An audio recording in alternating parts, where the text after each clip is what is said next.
Hello. Who do we have here? We have Chewy so far. Evening, Chewy. How are you? Hope you're all or as well as can be expected. Anyway, given the way things have been lately, Hey. Hey Scott, how are you? Yeah, I know. I said I'd have it already. Mismatched socks is Jessica. Begins with a J. It's either Jessica or Jennifer. Had to excuse me because my memory is shocking. I'm bad enough with names at the best of times, but when they change, I've really not got a clue. Chris says someone I remember. How are you, Chris? And Cheryl, long time no see. Hello, sweetie.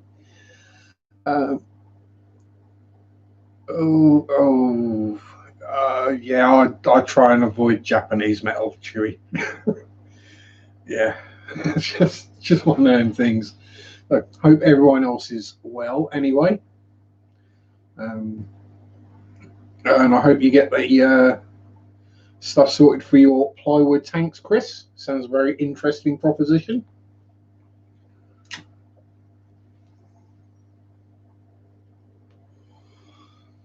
Yep. I saw it. If I'd have been awake, Chris, I would have been there. But, hey, Callaway, how you doing? I was far away in the land of Nod, checking out the Zeds, having strange dreams. Hey, Captain Tom, how you doing, you mad mower? If you're around here, you wouldn't be doing any mowing today, that's for certain. Yes. Oh, I'll say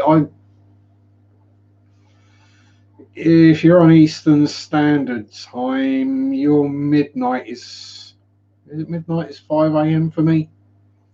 Evening, Kay, coffee and Piggy ready. Piggy or Siggy? If you want to munch on a pig, go for it. I ain't gonna complain. I've eaten worse. Still not sponsored.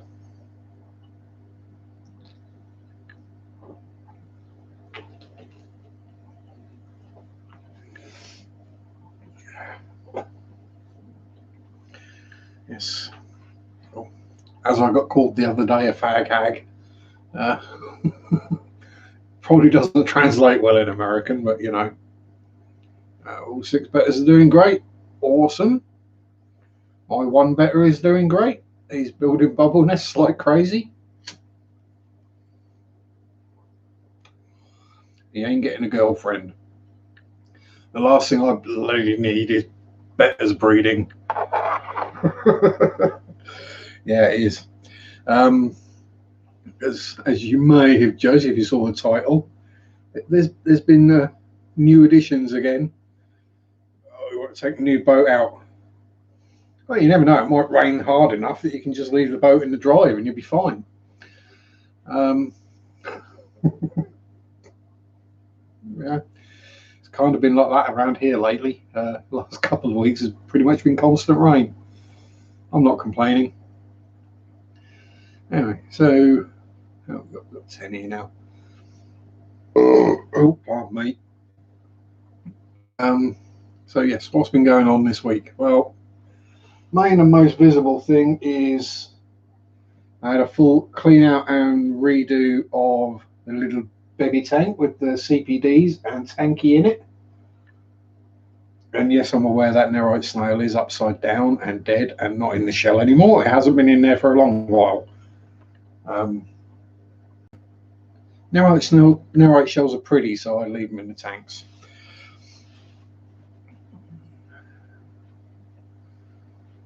Yeah, it's sushi.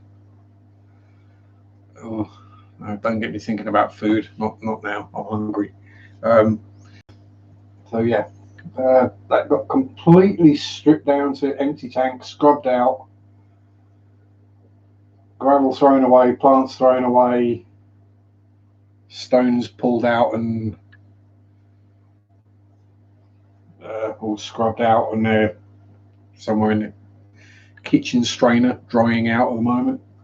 Like, probably dry by now. I just haven't got around to doing anything with them.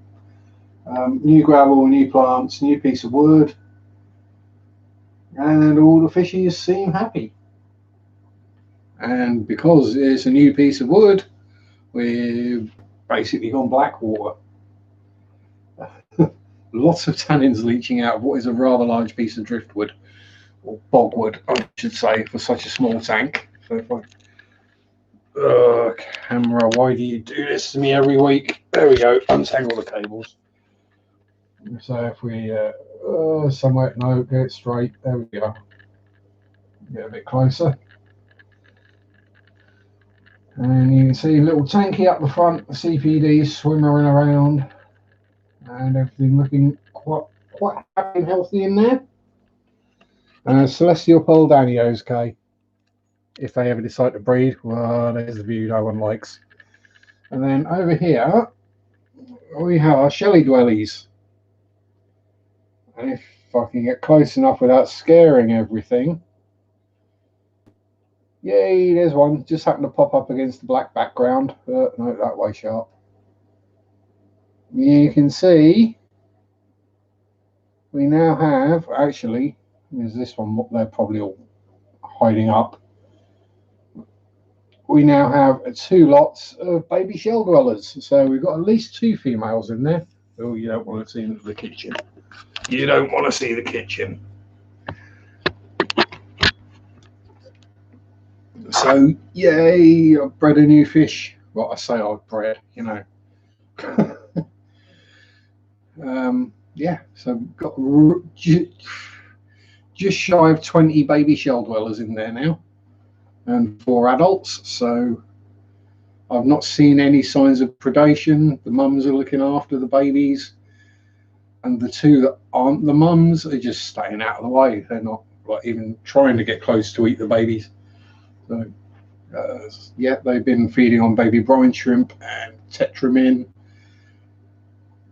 and Hikari first bites, the general things I feed all my baby fish. Tom's going to watch the Bucks game. Unlucky. Tampa Bay Buccaneers, he says, off the top of his head, not having any clue about which. And is that American football? Apologies, but you know, that's like me saying I'm going to see the Barbars and an American having a clue what I'm talking about.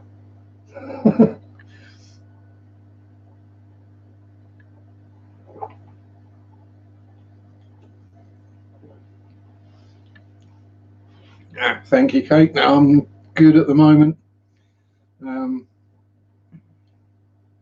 If I were to start having live food cultures, something would go wrong and there would be bad smells. And I can't smell the bad smells. I probably wouldn't notice they had all died and gone rotten until Mary came around and said, "What is that stench?" Have I got floating plants? Yes, I have, Chewy. I've got salvinia covering about 2/3 of the surface. Just to give them a bit of cover, keep the light levels a bit lower without having to turn the lights down so low that I can't blooming see into the tank. And they seem to be doing well with it. There's still a couple of cherry shrimp in there as well, I think, somewhere.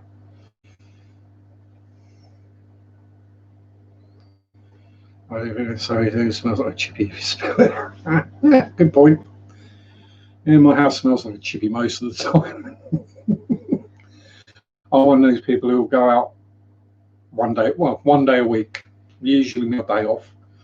I'll go and get some chips. Sometimes jumbo sausage in batter, sometimes saveloy, depends how I feel. Come home, have a good munch. Salt, vinegar, salt, maybe a bit more vinegar if it needs it. Then mayonnaise or ketchup. But yeah, because I can't smell it, I forget. I leave the empty paper and bag and everything in the bin. And yeah. I did try that chewy. I had a pot in there, that big gap at the back, which has been dug out of the bottom, that had a potted jungle val in it. The jungle val got dug up. The reason the gravel is all over the tank is because the Shelly that wanted to live up that emptied the pot.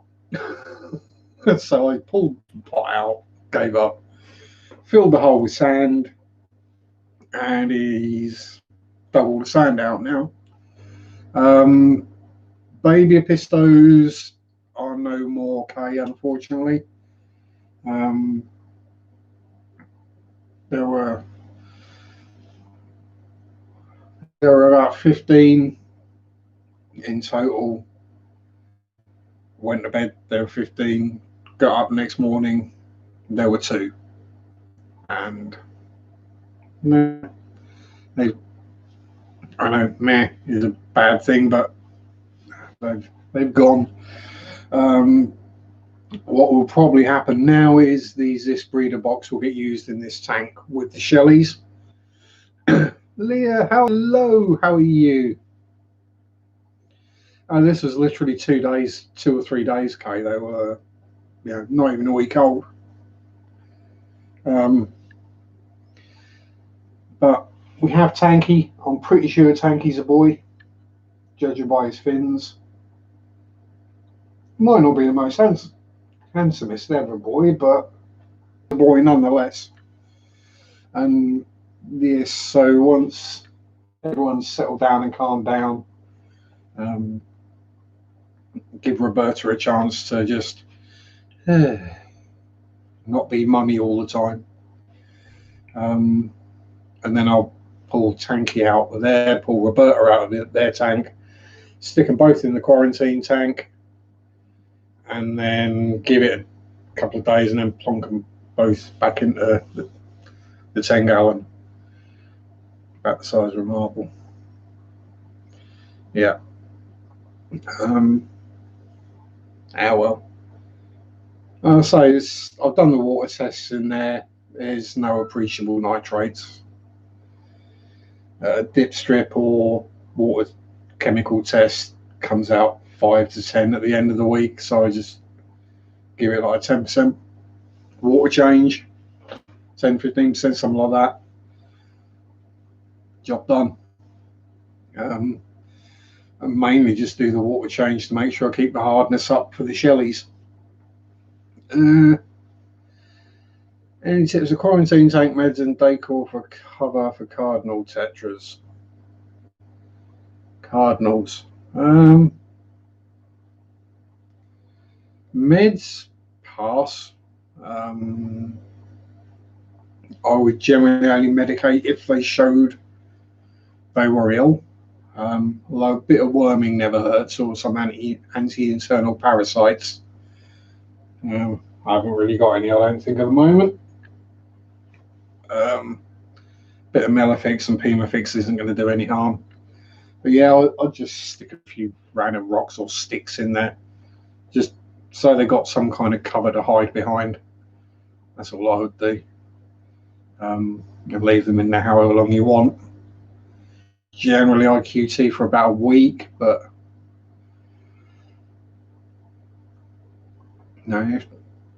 if the fish are doing fine, then the fish are doing fine. If they're not showing any signs of illness, they're eating their poopy. They go where they're going. Yeah. Oh, I missed someone. Did I just miss Jay? Yeah. Hi Jay, how are you? I had twin bladder problems yesterday. It's fine now. Yeah,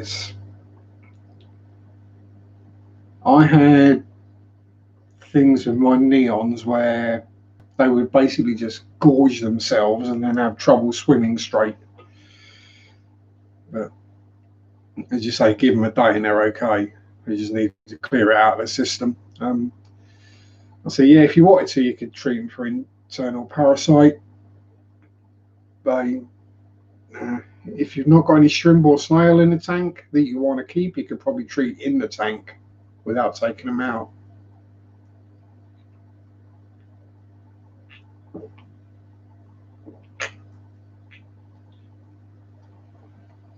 Yeah, I'll say some tannins will do the world of good. So I'm not at all worried about that one being so reddish brown, orange. Looks like weak tea. As the tannins will do the fish the world of good. And they're low pH fish anyway, so you know, they're all fully coloured up again, they're all out and about and healthy and lively, so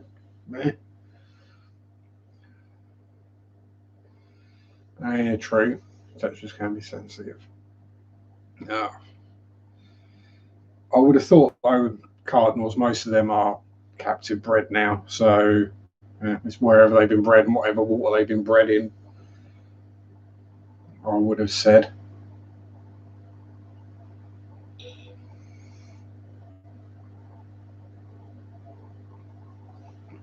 Yep. Ooh, Canaplex, Metroplex, Levamisole. I think we can get Levamisole as just a dewormer. Probably can't get either of the others in the UK. Nerd! Hey Jason, Redfish, Bluefish, how are you? Mr. Fish Nerd.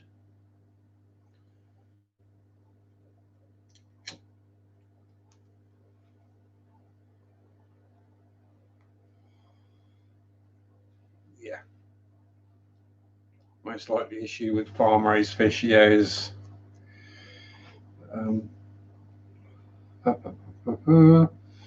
what items there? Amber Tetra tank.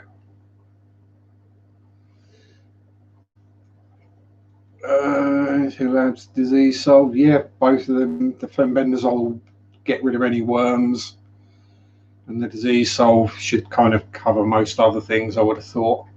But yeah, just stick them in quarantine for a week or so and see how they do. That's generally what I do. And no, I'll hold my hands up. A lot of my fish came from pets at home.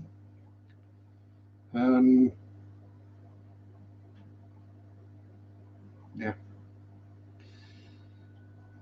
As much as some people knock pets at home, if you got a decent one, it's no different to buying them from somewhere that is known for fish and fish only. You know, I've got a decent one with people who work in the fish department who keep fish. The manager of the store is a fish keeper. Yeah, so fish section is pretty spot on. I did ask, I'm not allowed to do a video unfortunately in there, and it's not because of the people who work there or the manager. It's company policy. I did say, well, I'm going to be showing you in a good light. I'm going to say this is an example of a good pets at home store. I'm not going to be slating you. Buy a lot of my fish and stuff from here, and I ain't going to want to get banned.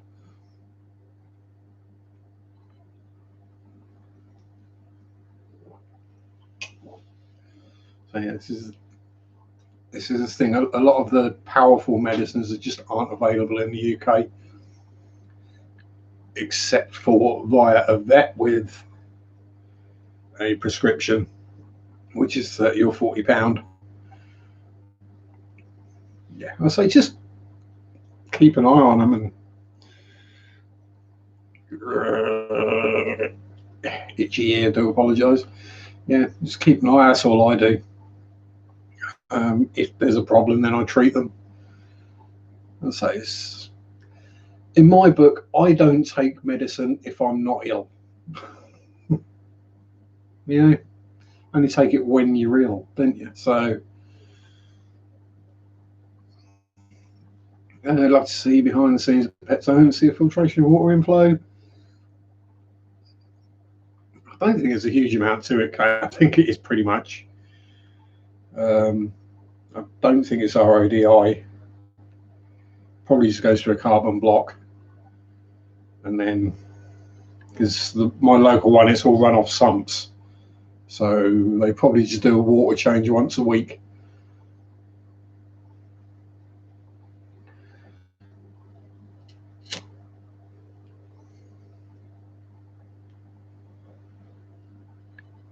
Yeah, I say yeah.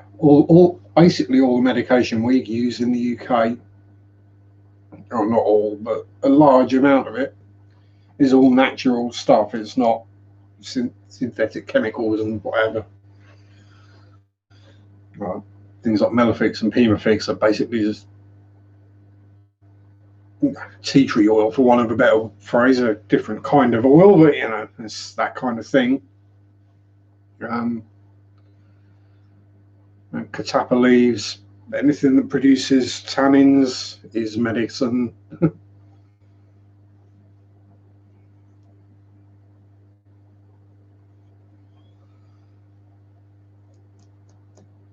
All the world's medicines. Yeah, and considerable amount of it comes from the poppy as well, which is weird.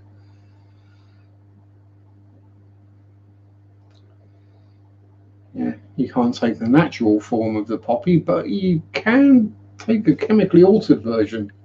That's even more addictive. Yeah, it's because people make money out of that one. Say no more on that. So yeah, so what else has been going on around here in my fish room? New shrimpy tank is still doing well, although I think I may have to get some no planaria. I think I might have seen a couple of tiny ones in there. So yeah, bugger.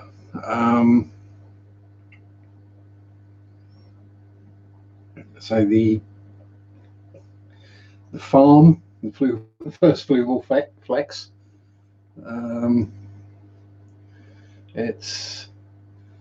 There's nothing breeding in there at the moment, thankfully. Cribs are getting on again.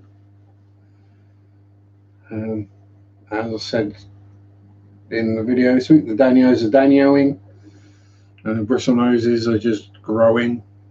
The 3 tubs of bristlenose juveniles are all slowly growing and eating me out of house and home. Engelbert's doing great. Yeah, everyone behind me is happy and enjoying their food. I think one of the Icaras has been trying to build a nest, as it were. So he keeps trying to tug leaves and decor and rocks and stuff around to try and do something. So I'm assuming that's what he's trying to do.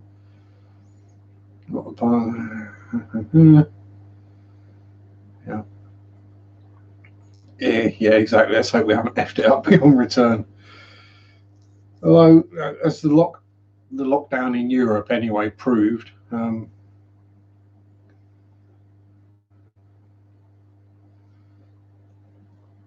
yeah, nature bounces back quickly. But then we go back straight out and destroy everything in there. Yeah, bristlenose babies. Yeah, all mine are too small to sex at the moment. And you're not having Ginger, Bertie, or Dave.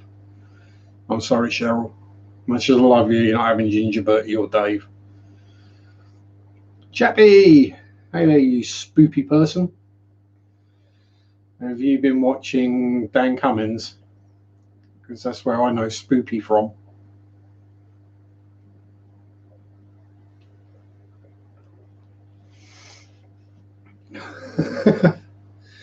Yeah.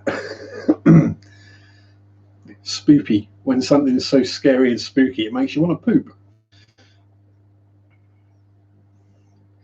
Seems to only have females, no males. Yeah, I've got 3 adult females and 1 male.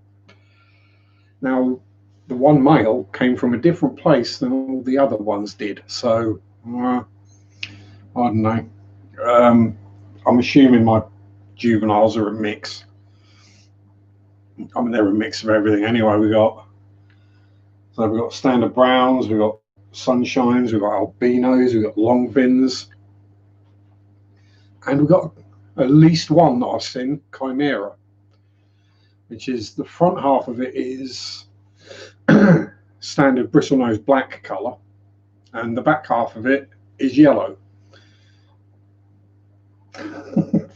I'm pretty sure that is massively genetically mutated, never going to be able to line breed that thing, but hell, if I could line breed chimera bristlenoses, I'd be well happy.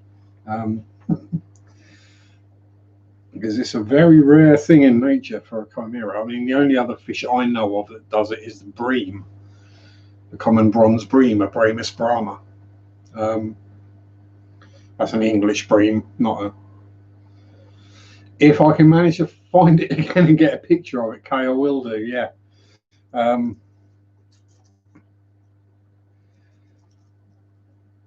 Yeah, just picture if you took the front half of Dave, chopped him off, her off, and then chopped Bertie in half, who's hiding down here, there, and stuck the 2 halves in the front half and back half together.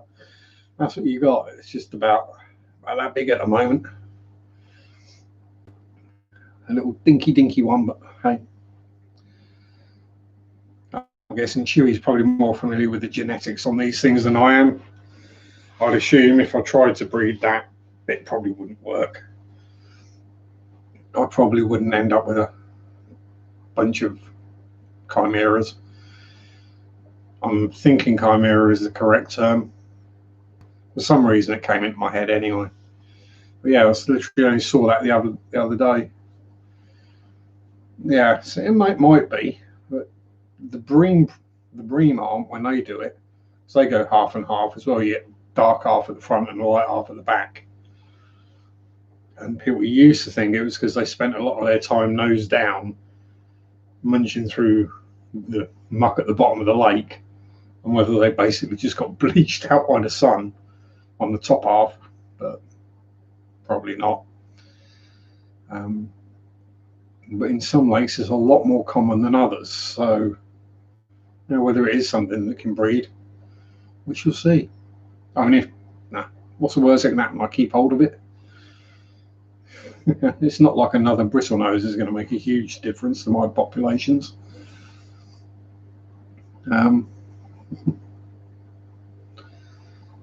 Yeah, unfortunately, I'll sell it.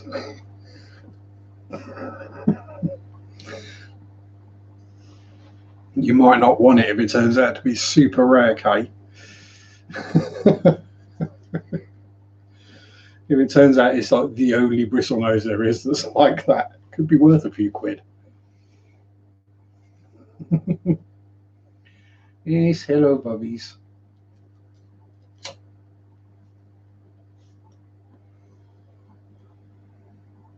And the baby cribs are now out and about and trundling around the tank in a little cloud, chasing food, chasing each other, having a whale of a time. So that's all the tanks covered. The pond has just about stopped overflowing now. None of the fish escaped. Thankfully, I got a net over it.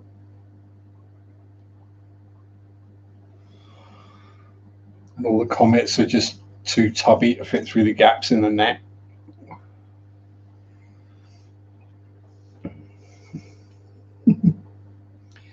Yes, even my goldfish are fat. Are the Acara paired off? Not paired off yet. I mean, I don't know how old they are. I assume they were sort of fairly mature, but where are they? They hiding up. One of them certainly showing signs it's trying to make a nest of some description. Whether it is or not, I don't know, but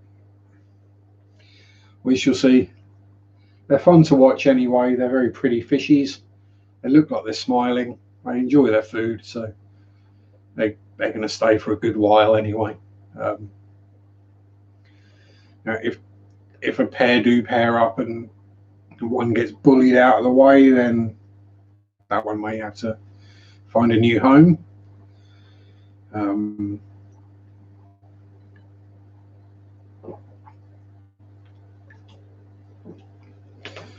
Oh yeah, Brian. Yeah, I know I need a haircut. Problem being, haircuts are all still appointment only. You can't just wander in. Well, don't know about where you are, but here, all the hairdressers in town are appointment only, with at least a week. And I can't guarantee what shifts I'm going to be doing 1 week to the next. So, I can't really book a haircut at the minute. For me, that's still relatively short anyway. It's not a problem. I mean, heck, if you saw me when I started modelling, scale modelling, not actual, looking pretty modelling, because that's never going to work. It might do. Our clothes are that good; they make this guy look good. No, yeah. So I've had hair down a bit, but more than once. So yeah, runway. Yeah, standing at the end of a runway with two lights doing that. That's about as far as that one's going to go. And awesome t-shirt, fish tank, or tank fish if it's backwards. Either way, covers both my hobbies, and it's black, and I look like a ghost against it. So there we go. Covers everything except for sleeping. Is sleeping a hobby? Yeah, I always take things that little step too far, Brian. It's just, most people have a line and they go up to that line. I look at that line from the distance over here somewhere. Is that the line I see over there in the far distance? My fault. Some people get offended or upset by logic. Well, my logic. Yes, I've seen my lodger a couple of times. He was stomping around upstairs last night, wandering around the bed. And the other one, the downstairs one, not so much this week. I've not really seen or heard much from him, except for he was the one who actually alerted me to the baby shell dwellers. Yeah, I know. That's crazy. My ghost cat alerted me that I had baby fish. Hey Atkins, how you doing? Yeah, I was literally sat in the armchair and I heard a noise like he used to make when he used to knock on the back door to come in. On those rare occasions I have the door shut. I think, what am I hearing? No, look up. There's no cat. Why would there be a cat there? There's only Zach used to knock on the door. And I heard it again and realised it was coming from the shell dweller tank. I get up, wander over, and there are the baby shell dwellers. Look, cheers, buddy. Charging rent. Yeah, I don't think they can pay. That's the problem. I'm not sure I've quite got the level of haunting to actually charge people to come and do a paranormal investigation. And if I did, they'd probably just smell cat farts. Zach could probably fart at them.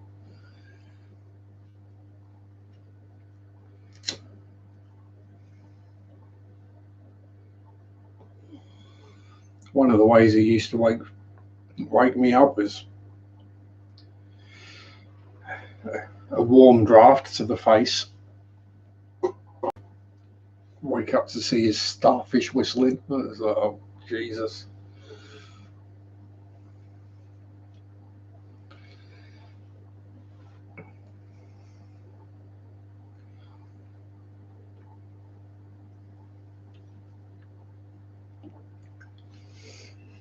As I say, I mean, the stuff I've got going on here, paranormally, don't bother me in the slightest.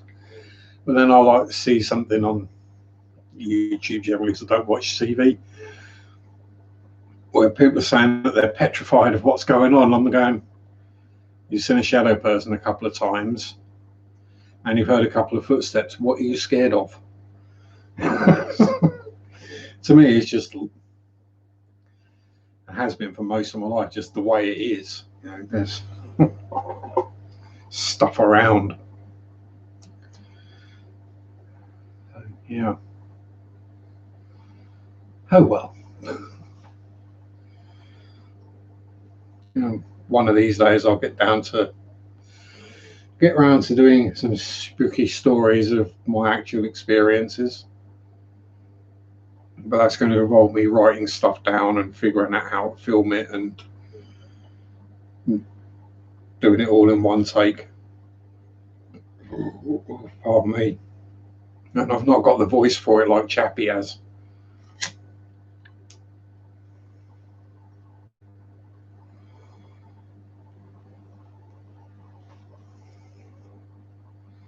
Yeah, you got to see Queen. Cool. Halloween special? Possibly. It's not like I need to put on any makeup or a costume. Just turn the lights down. It's not going to take much light for my face to glow up, especially if I'm wearing all black.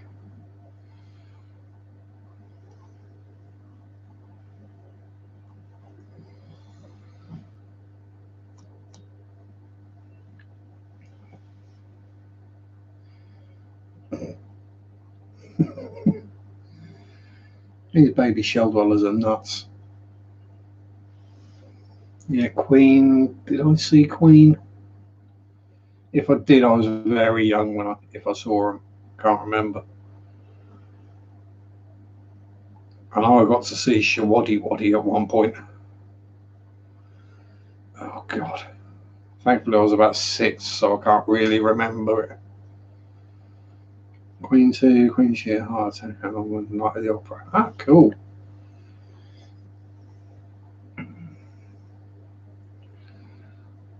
So there's a lot of the bands I got to see when I was really little, I can't remember.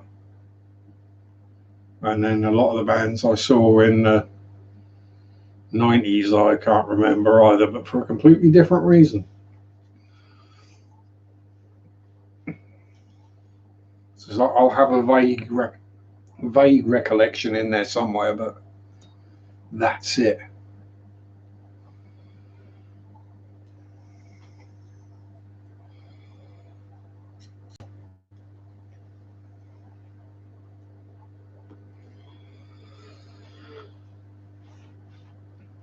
It's, short-term memory loss. What was I talking about?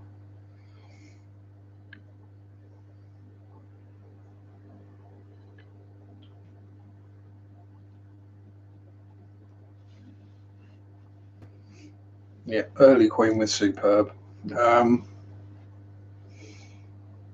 one band I would like to go and see is Nightwish. I mean, how Floor Jansen could sing me a lullaby and I'd be out like a light. I'd be having very happy dreams as well.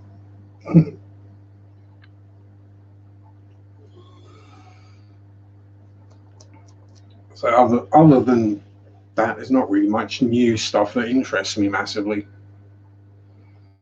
It's pretty much all been done before, or I've heard it all before, just normally by better musicians. Tool's always interesting, but yeah, band with a revolving singer. Well, one had a massive ego trip and got fired. The second one, I don't know the entire story, but Floor's been there, what, 7, 8 years now? For a lot of people, that's a long time in a job.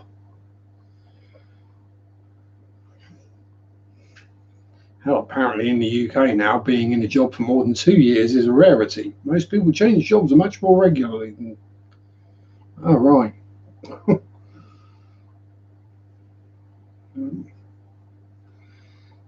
News to me.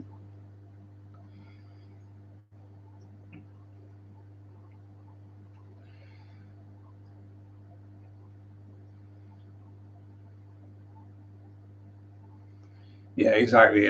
What was it? Was it Annette Olson? Something like that? Yeah, she wasn't a metal singer. Yeah, Talia was good, but her ego got in the way, and Floyd just seems like just a normal, decent human being, just with the voice of an angel and a demon and the body of an Amazonian goddess.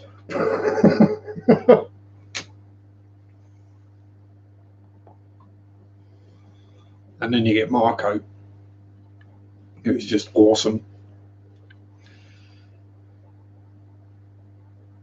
and Empu, who's just hilarious, and two of us who writes it all. So then Kyle Yuka on the drums, and Troy playing whatever the hell other instrument needs to be played at the time.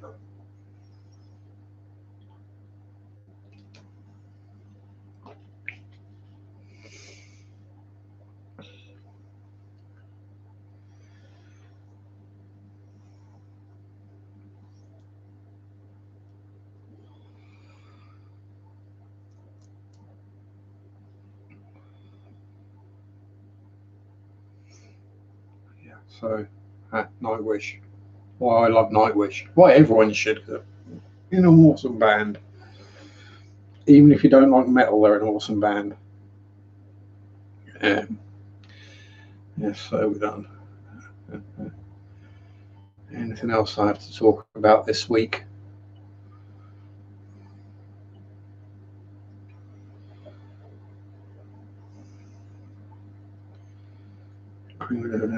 Adam Lambert. Oh, God.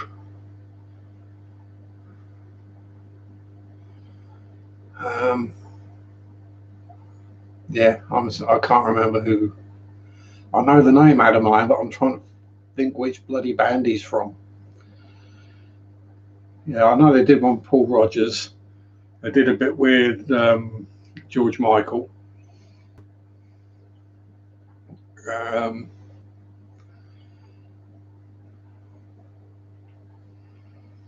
There's a recording of one I did.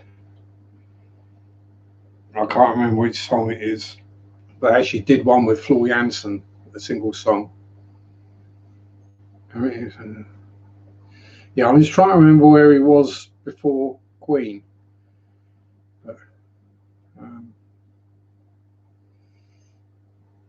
although why they're still touring, I have no idea. It's not like they need the money.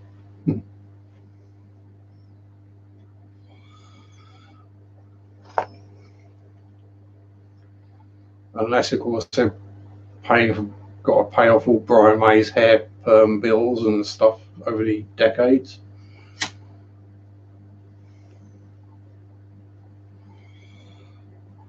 Winner of American Idol, yeah. Yeah, name, yeah. It's one of those where I knew the name but wasn't entirely sure. Well, there's the star of the show. Spaz, are you trying to ride Bertie? I don't think Bertie's going to be interested, mate. You're not a bristle nose. You got two bristles, but they're not particularly impressive.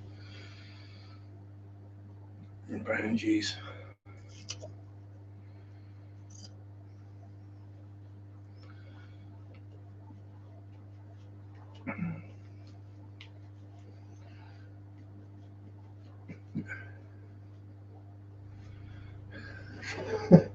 He'd do well. We should headbutt him. He's actually a really peaceful, gentle fish. Yeah, okay, he ate all the guppies. Who ate all the guppies? Who ate all the guppies? You fat spazzy, you fat spazzy, you ate all the guppies. Yes, you did, didn't you? Yes.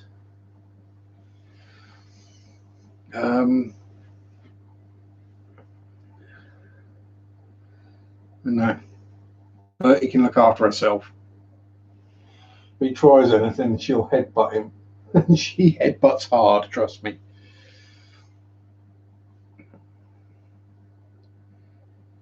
So does Dave. Dave is exceptionally good at headbutting things, like getting his wife or her way.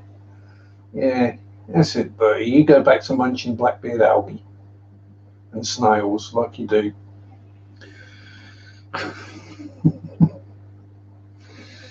I swear. Bristle noses. No, bristle noses don't eat blackbeard algae. Tell that one. They don't eat snails either. Yeah, really? Tell her.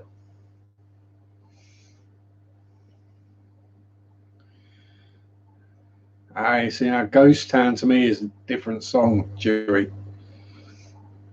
Ghost Town to me is a song by the Specials, or the Special, AKA. It was one of them at the time. They changed their name. But yeah, that's a. I don't think you could get a much more English 80s song than that. Yeah, Terry Hodar at the moment. It's probably fairly applicable these days, Ghost Town.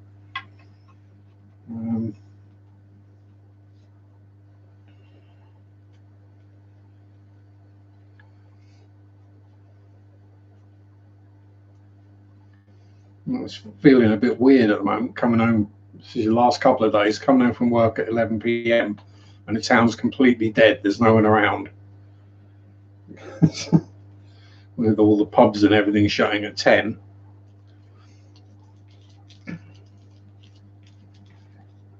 And then the off licenses and convenience stores still staying open later. So everyone crowds into the convenience store and the offie to buy more alcohol. Completely, yeah. Go on, Boris, get your act together.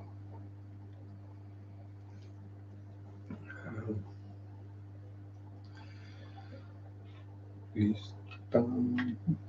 I'm going to have to listen to that song later now.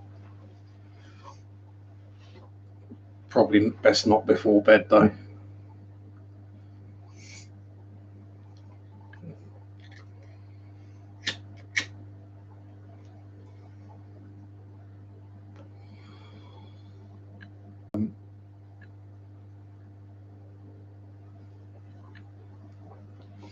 Or the boss is breaking the law. I'm pretty sure if he knew you had to shut at 10, he wouldn't. Yeah, Floor Jansen is awesome. Have you been watching, Cheryl? If you look for Floor Jansen, Phantom of the Opera on Beste Zangers. It's a Dutch talent show. Yeah, her version of that is just, yeah, go away, Sarah Brightman.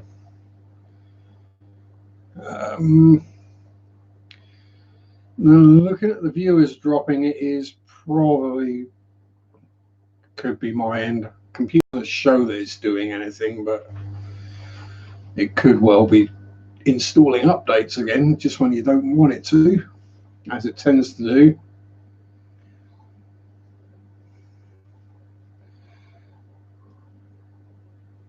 Yeah, it might be weather. It might just be that Open Reach is still faffing about with the putting the fibre in around here.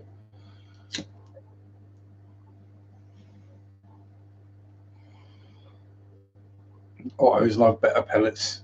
Yep, well, there's a bit of protein for them, isn't it? I would think. No, they'll quite happily graze on algae and all sorts all day long, but everything needs a bit of protein in its diet, so the occasional better pellet probably won't do them any harm.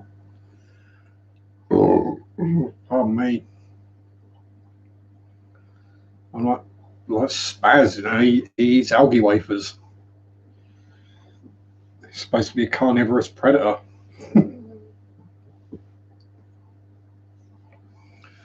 And they're the Serra algae wafers, so they've actually got wood fibre in them as well. Probably can't be any good for him, but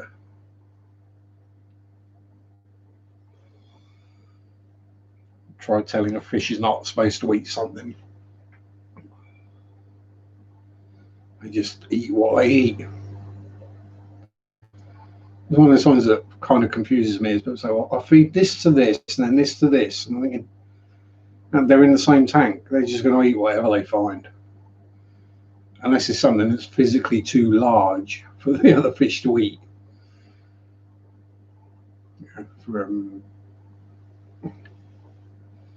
Where are they down here? Like I've got these big old 5mm cichlid pellets. Okay, they're floating, but they sink after a little bit. That I chuck a few in purely for spaz because none of the other fish can eat them. Whereas when I feed the catfish pellets, the Icaras eat them as well. Hell, even the harlequins try and eat them. Yeah, everywhere was closed for weeks. It's all back open again, and all the COVID numbers are going back up again. Can anyone see the correlation?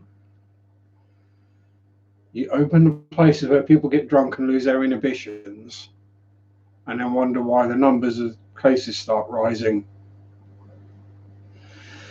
I don't know.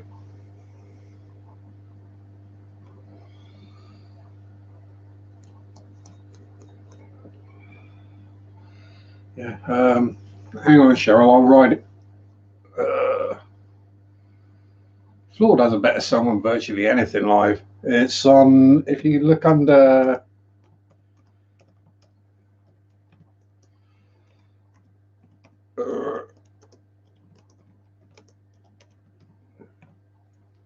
Help if I actually typed it in the chat box, wouldn't it? Really. It'll be under.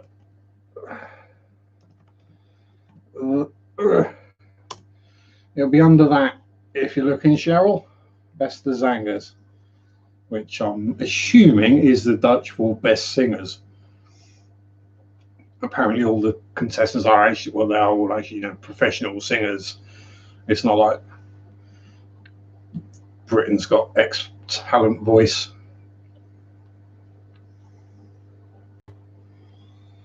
Oh yeah, Marco's a superb singer as well.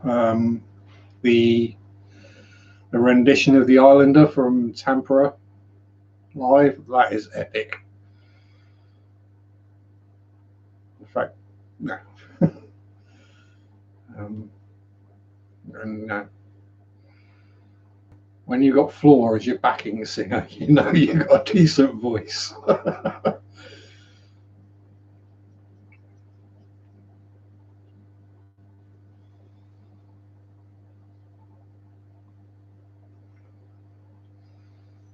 Oh yeah, Floor singing Meatloaf, that'd be hilarious. It'd be interesting to see what Thomas's arrangement would be.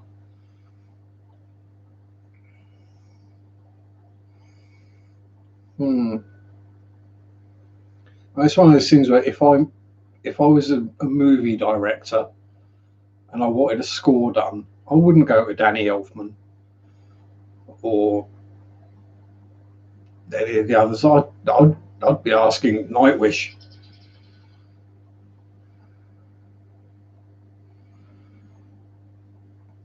Yeah, it is.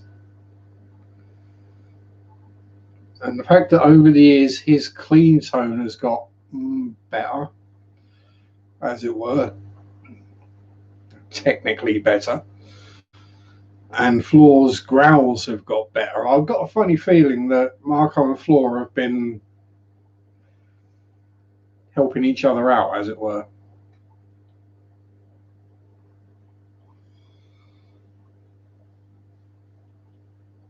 Um,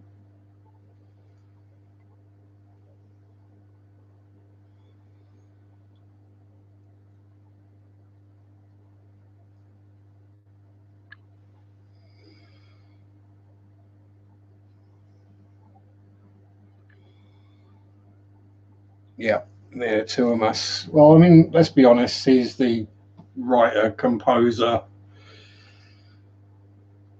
It's his baby.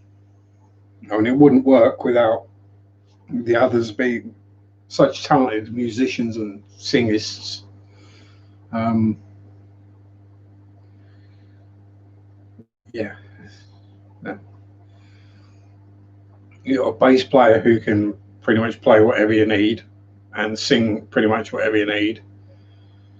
A drummer who kicks ass massively. Guitarist who plays exactly what is needed. Now, if the song needs a frenetic lunatic solo, it gets one. If it needs something calmer, simpler, it gets that. And then you just got like, probably the world's best pop and rock singer.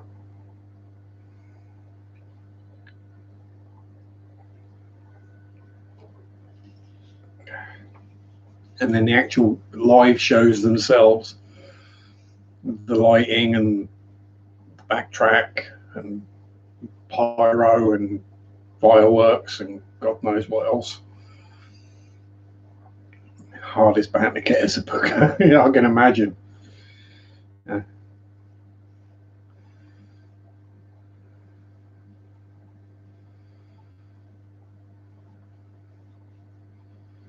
Nightwish tribute band. Ooh.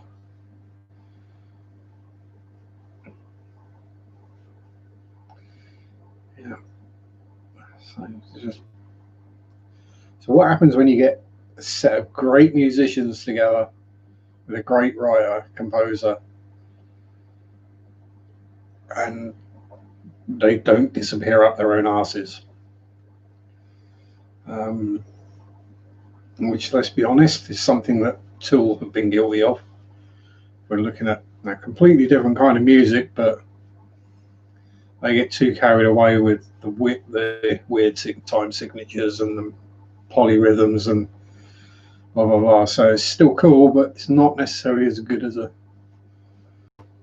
song as it could be. Anyway, we're an hour in, so you know what that means. It means it's time for an old man to take a toilet break. So I shall be back momentarily. I'll leave you some fishies to look at and have fun.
Ooh.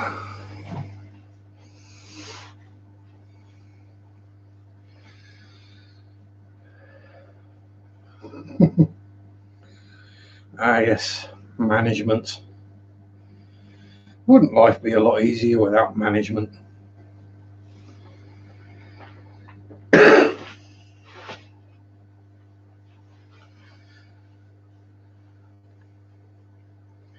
Without management and Karens. Ooh. Before I get too comfortable, just remembered, got to feed the babies. Can't have the babies going hungry.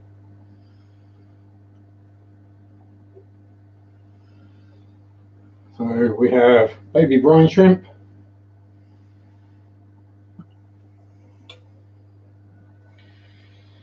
and shortly to have shellwellers charging around the tank.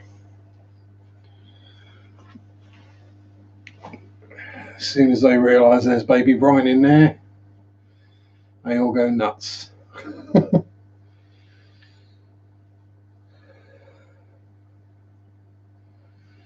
Yeah. Yep. Even the babies come scooting up in the water to come and get their baby brine shrimp. It's quite funny to watch.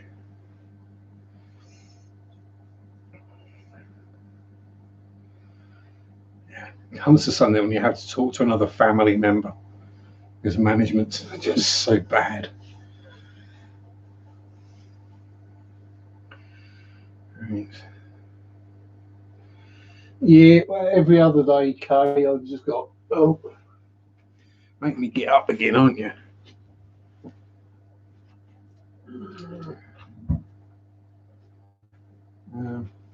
I'll leave that one there. So I just got a couple of bags like that from Amazon, and that's the spoon that came with the hatchery. So every day or two, just chuck another spoonful of eggs in. If the water level starts getting low, just stick a bit of tank water in there. Job done.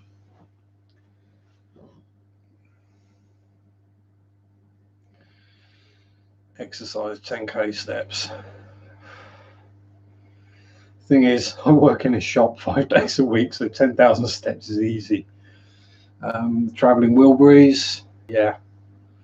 The thing is, how many of them are still alive though? That's the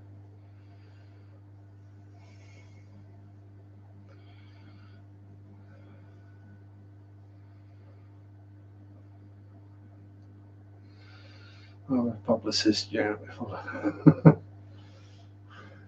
Yeah. Yeah. Sounds about right.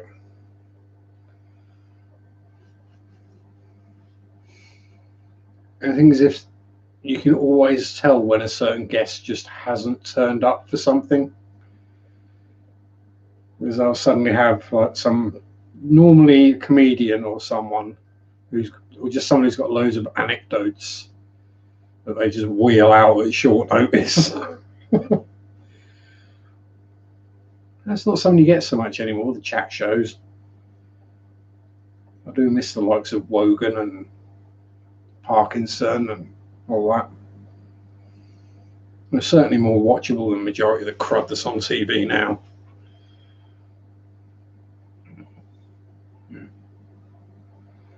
Except for when they had Rod Hull and Emu on. Oof. Mind you, it would be safe from that these days.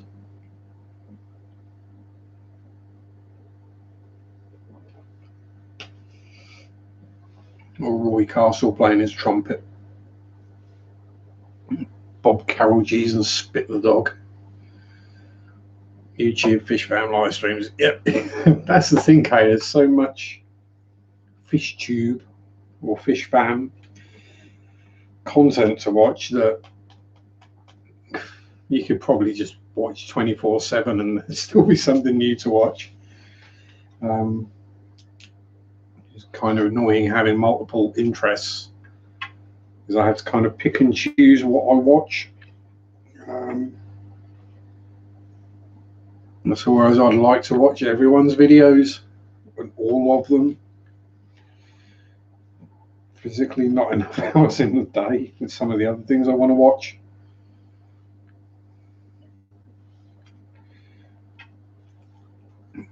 You won't glean much new from tonight, Kay. Well, not from this stream anyway. Other than the fact that when men get to about 44, 45, they need to go to a pee pretty much every hour. Well,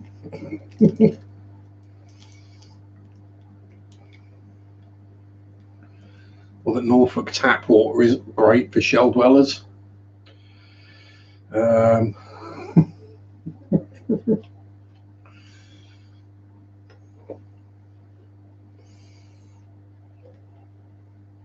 Yeah. The little babies are still charging around. Like wishing you to. Yeah. So, I mean, even if you're not a metalhead, just watch and listen, because you can't deny the songwriting talent and the musical talent on display.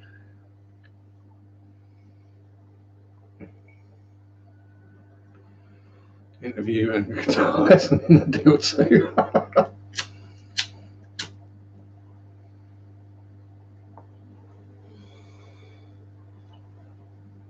Well, there's certainly worse people to get a guitar lesson from. What was that guy's name? He was like the worst guitarist in the world. Oh, professional guitarist, and I think he had an accident or got some kind of condition or disease, which, oh boy, it's just painful to watch. Yeah, Amaranth. When I wish you, yeah. There's a lot. Symphonic metal is awesome.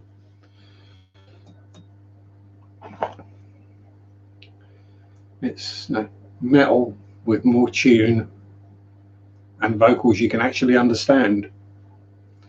Singers that don't sound like the Cookie Monster.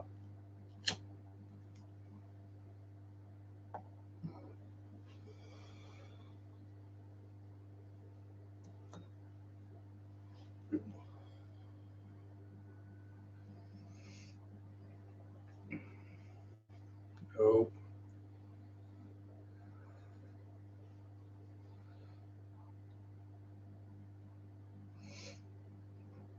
Yeah, I think the closest I ever got to an actual guitar lesson was it the Burt Whedon book, Play Guitar in 48 Hours or something?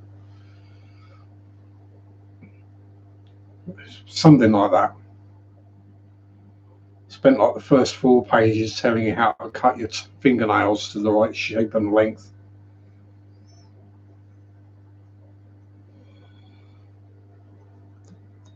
And then teaching you how to play Silent Night and things like that. And you're like, no, I don't want to know that. I want to be able to play One by Metallica. Yeah, you can play simple leads. So this is it. You don't need to go nuts on a lead or a solo. If the song doesn't call for it, it just becomes jarring. It doesn't fit into the rest of the song.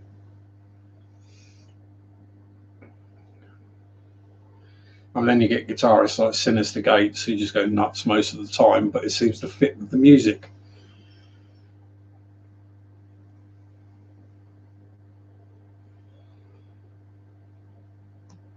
But then when you got the Rev playing the drums and Sin on the guitar, it's going to be nuts anyway. So you know.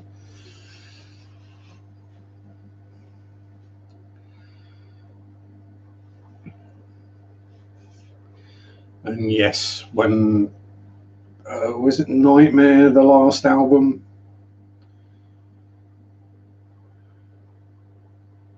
So I had Mike Portnoy on drums for that album, but he was basically playing the parts that the Rev had written or put down on demo.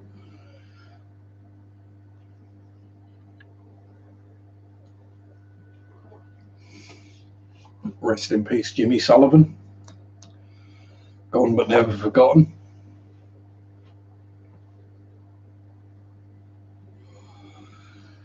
Yeah, it's the creepy clown music at the start of that song though. It gets people every time.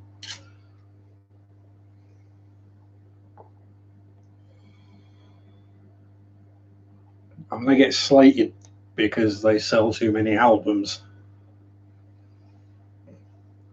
If a tune's good to listen to, a tune's good to listen to.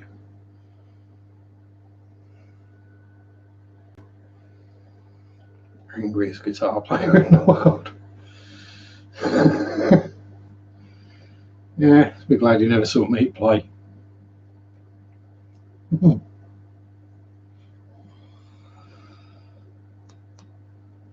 I used to use a bass plex, so hell, the top E strings had a very short lifespan. You can see that down there.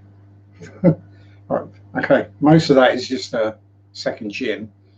Well, that is where an E string snapped on an up strum and caught me in the throat. Yeah, that book too. Yeah, I think everyone who ever learnt guitar had that book.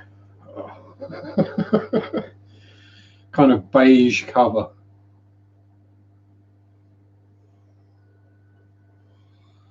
Roger Fisher, yeah. But I mean, it's like I want to pick up the guitar and have a play, but I know my fingers just aren't up to it anymore. I could do some basic chords quite happily, but it's one of those where you just get frustrated. You can't do what you used to do. The reason I don't even try and play football, because I know I can't do what I used to do. Too many injuries. Bits don't bend the way they should anymore. Well, they do, just a bit too far.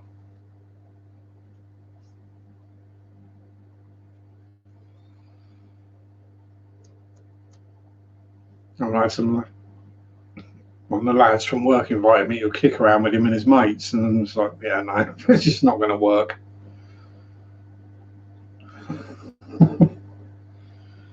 You're all half my age and fit. I'm old and fat and broken.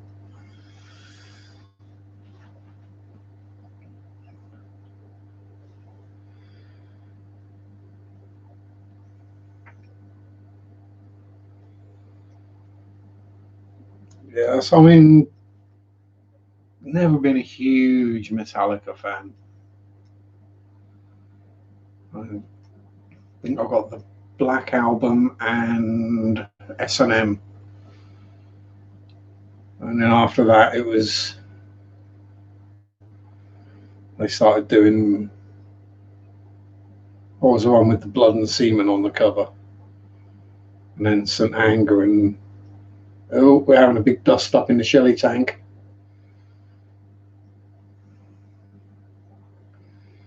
Behave yourself, mister. Hopefully the baby's all escaped. Oh. Two basses, can't have first lesson yet. One thing I'll say with the bass is don't play it too low, as in slung too low, because you will give yourself back problems.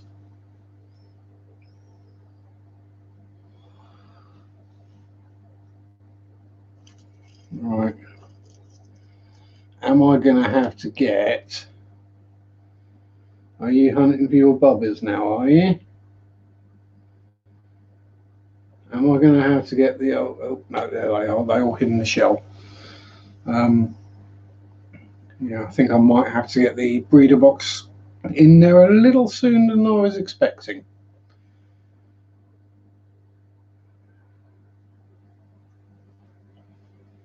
Unless that was just an argument between the adults. Yeah, for whom the bell tolls is a classic. They've finished fighting now. Yeah, and also, if you're playing something like a solid body, make sure you got strap locks on, because if the strap comes off and it lands on your foot, it will break you. Break a toe or two. Trust me on that one. I dropped a Telecaster on my foot and broke a toe. Yeah, so these fingers just don't do what they're meant to anymore. Broken them way too many times.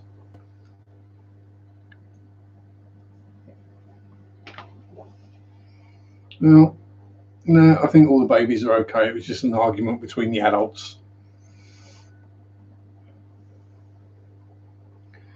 And I think it was the male got too close, or the males got too close, so the female told them off, despite the fact that she's half their size. But hey, if there's anything I've learned about fish lately, it's not the size of, it's not the size of the fish in the fight, it's the size of the fight in the fish.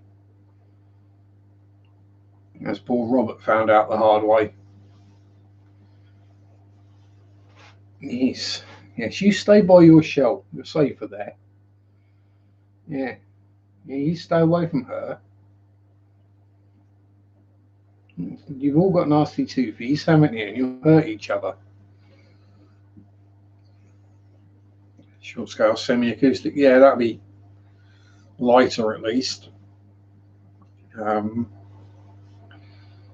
Me being me, I prefer solid body. Just because I'm an animal, basically. Even a Strat, I would probably break it. So Wiggles where there used to be eggs. Yay! Yay! Baby, better do do do do do do. Baby, better do do do do do do. Aaron, even in 2 hours sleep last night, fell asleep all day and just woke up. Yeah, I'm good. I'm good. Know that feeling very well. I had 4 or 5 hours last night, and then had a nap this afternoon. So by the time I go to bed tonight, I will be out like a light, hopefully. And at least I've not got to go into work early tomorrow, starting at 2. Yay, baby betters. And the embellish, say you won't. And the embellish, you don't need to. Yeah, you don't need to separate all them out, do you, into individual cups, like straight away, or they start eating each other.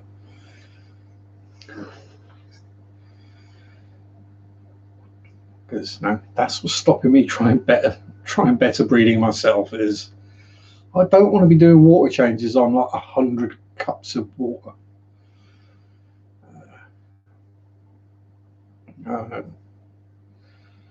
Yeah, Cheryl, catching up with the backlog of health appointments. Why I would say think you can just leave them together. Yeah, that's one thing I would say would be have some kind of either in tank or hang on breeder box just in case you need to separate the babies from the adults, and then see where you go from there. That's what I'd do. I try and leave adults and the young together where possible, like the shell dwellers here. Good. Breeder boxes on standby. As I say, it's starting to look like I might have to get the old siphon out and put the shelly babies into a breeder box. So, making you want an energy drink now. Oh, I'm sorry. Hey, this is my first one of the day. Probably why I'm tired. I've only had about a litre of Coke.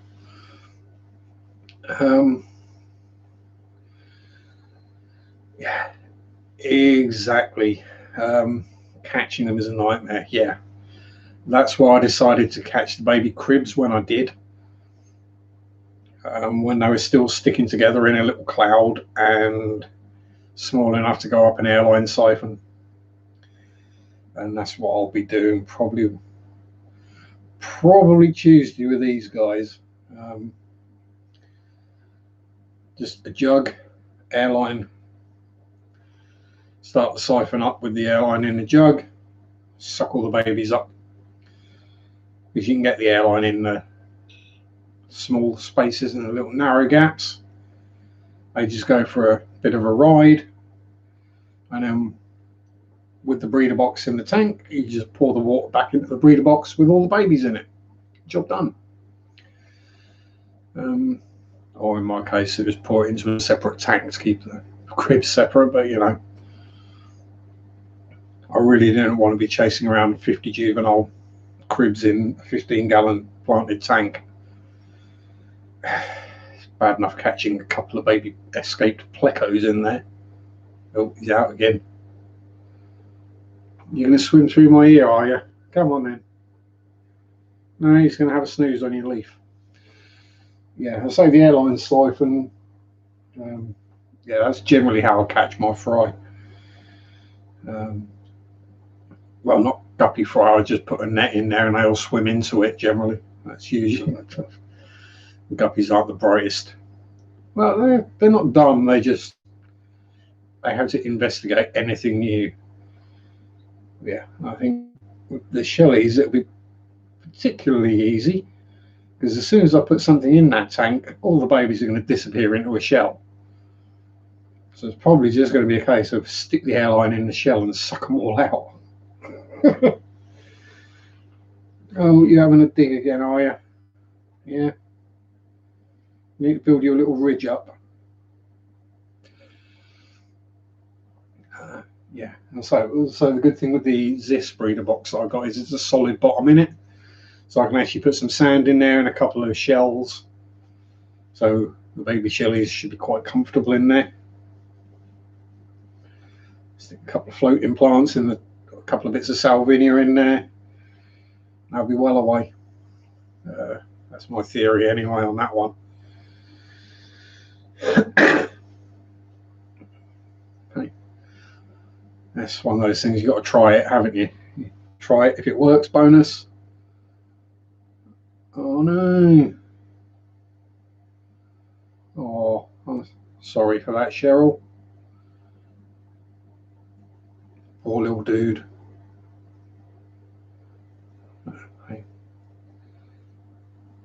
On the upside, you can either get another one or you can figure out something else to go into that tank if you're keeping him on his own. I'm pretty sure that's what happened with Norman. There's no signs of any illness or disease. He just kind of started getting listless, didn't swim so much, spent more time napping, and just went. So no cash after payday again. Broke. Yeah, but I mean, okay. Running out of money soon after payday is a bad thing, but a lot of people do seem to forget that you need to buy the tools to make the models. We all see the pictures of people with massive stashes of kits, or they just started building models. And look at all these models I've bought. And they've got one craft knife, one paintbrush, one pot of glue. Yeah, you'd have been better off buying more tools. Once you've got 2 or 3 kits built, you'll know whether the hobby is for you or not. And that's when you start investing in the tools rather than the kits. Right now I've probably got 2 or 3 times the amount of money's worth of paint and stuff as I have kits. Tools wise, probably similar. Yeah.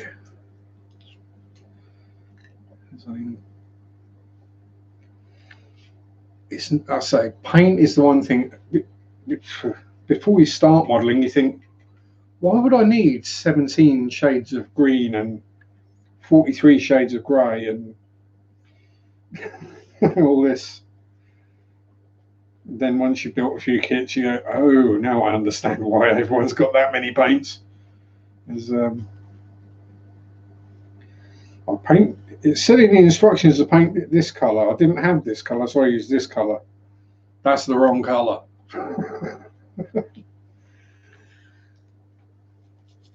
Yeah. Been there, done that. Don't care. I'm still amazed that the main thing people found out about that Pink Panther that I did, the main complaint was that the gun wouldn't actually fit on that tank. It's too big for the turret.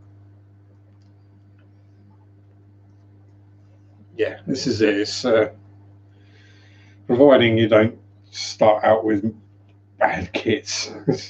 That doesn't help anyone.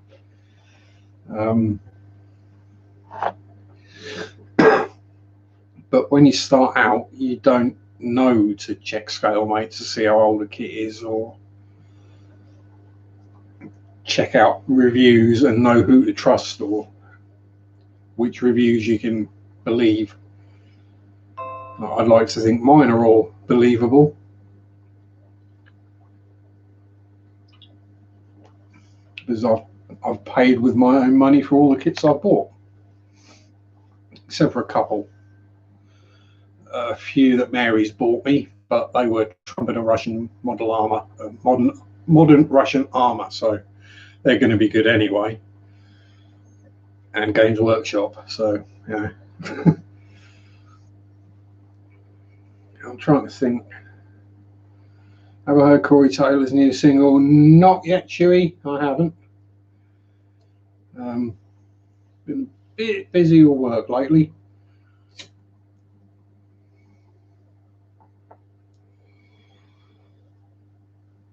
I'm trying to think what the first kits I built when I came back into the hobby were. It was the first one was the Revell. Oh, hiccups. Yeah, it was the Revell 68 Charger, which actually didn't turn out too bad considering it was the first kit for many, many years. Then it was the Revell Apache, which is an absolute dog of a kit.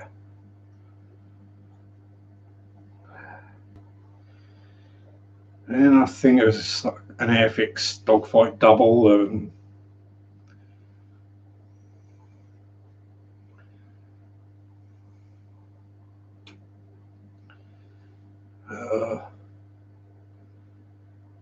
Yeah, it was a few random sort of 172s.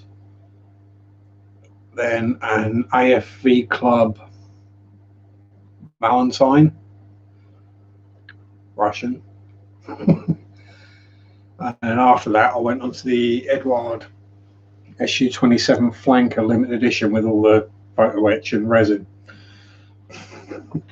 Glutton for punishment. And that's when I realised, yeah, I prefer complicated kits to simple ones. Might use the spare tank to split up my Endler guppies. Yeah, I'll say if you've got some that have interesting characteristics or characteristics you want, you can split them off and see if you can start your own lineup. That'd be cool.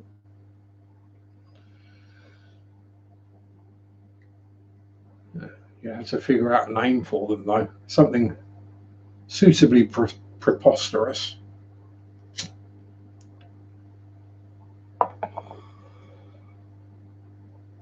Nothing simple like Evans Endlers. There has to be something ludicrous with about 12 different words.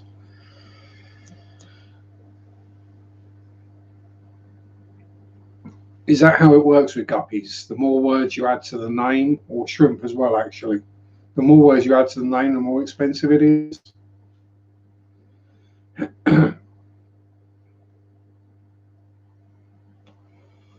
Because I must upset some people when I go, yeah, it's a guppy.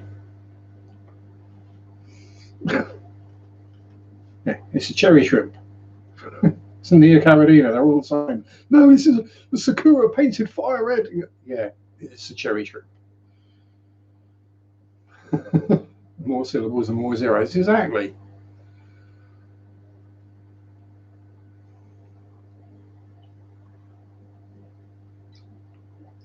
And also, exactly, Aaron, that's it. The modern, the Trumpet and modern Russian armor kits are can be seriously complicated, but they fit really well, so it's not a problem to build them. They might have well over 1,000 parts, but they all fit properly. I'd rather have that than something that's got 20 parts that don't fit.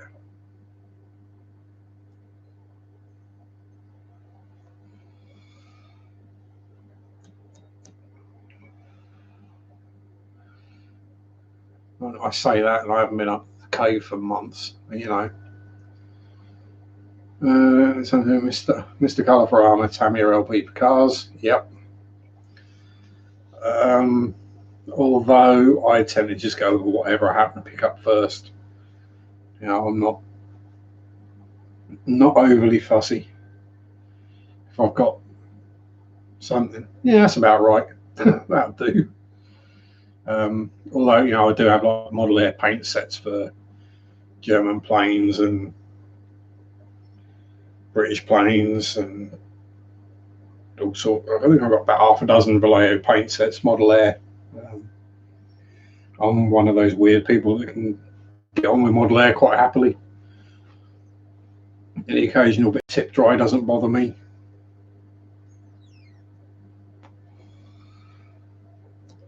So I generally pull the needle cap off anyway when I'm painting, and then it's just a case of going, oh, carry on spraying. Oh, that's the tip dry you're complaining about. Oh, right, yeah, really not tricky to fix.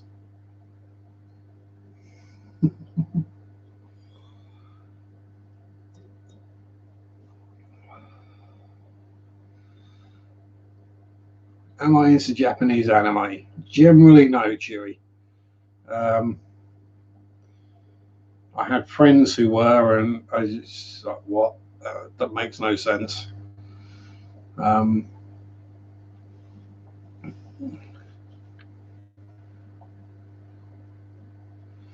Yeah, so flesh tones. Painting flesh is one of the hardest things in model making. That's why I've got like 2 or 3 different flesh color paint sets. A whole bunch of different washes, but the Citadel, is it Reichland Flesh Shade?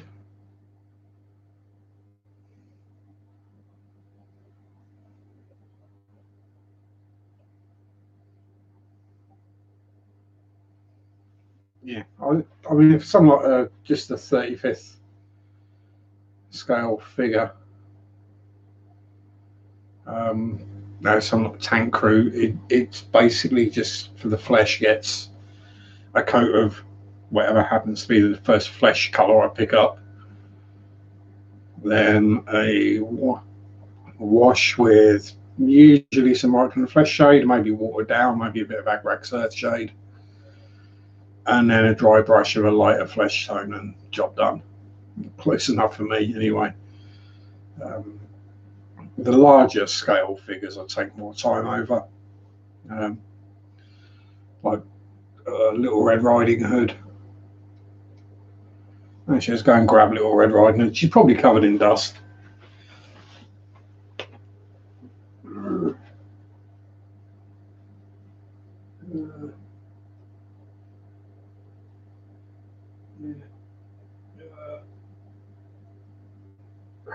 All right.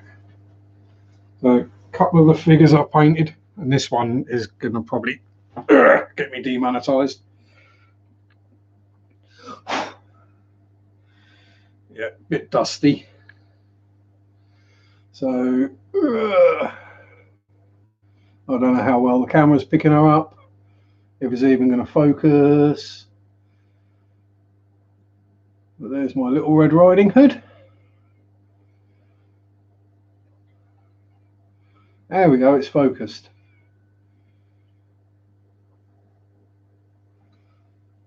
And I have to be careful with these because they are made out of resin. And sorry, ladies, and anyone who is offended by nudity, but we have Siren the Sea Elf.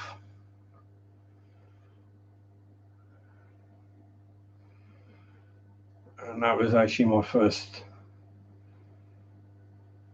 proper bust that I painted, as it were. And yes, I did use pearlescent paints for the scales. So,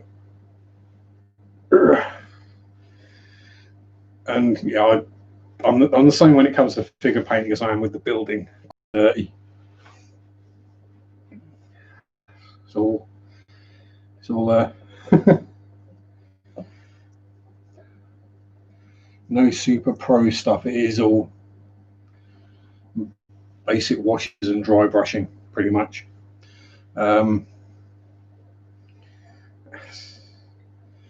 Actually, Aaron, I think you did watch the painting series I did on Red Riding Hood. Can't remember. There's quite a few have, but yeah. So you saw me actually do that in real time, as it were. Yeah, I mean that's all. They're basically all Vallejo and Citadel paints. There's nothing. There's no oils or anything on there.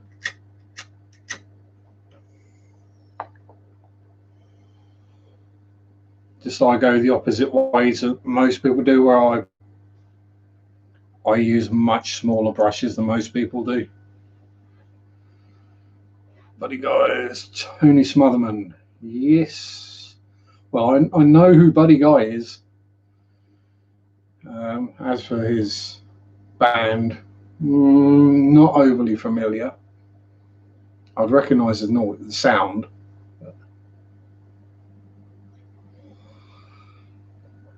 Yeah, oils can be a pig, but if you want to learn how to paint with oils on models, look up James Wappel, if you've not seen him already. He's a friend of Gilmore Dragon. I can't do the link thing, but I'll stick his name in the comment.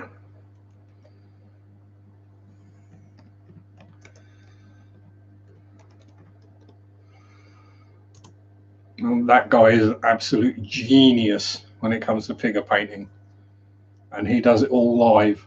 He basically does a live stream and paints a figure like one of those in a couple of hours.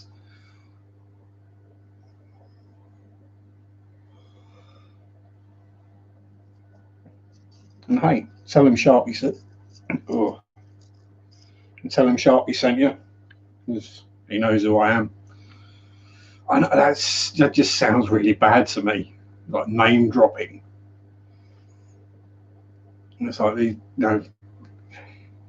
the modelers that are highly respected or really well known for for great work, and I just name drop them as though they're a friend, because they are.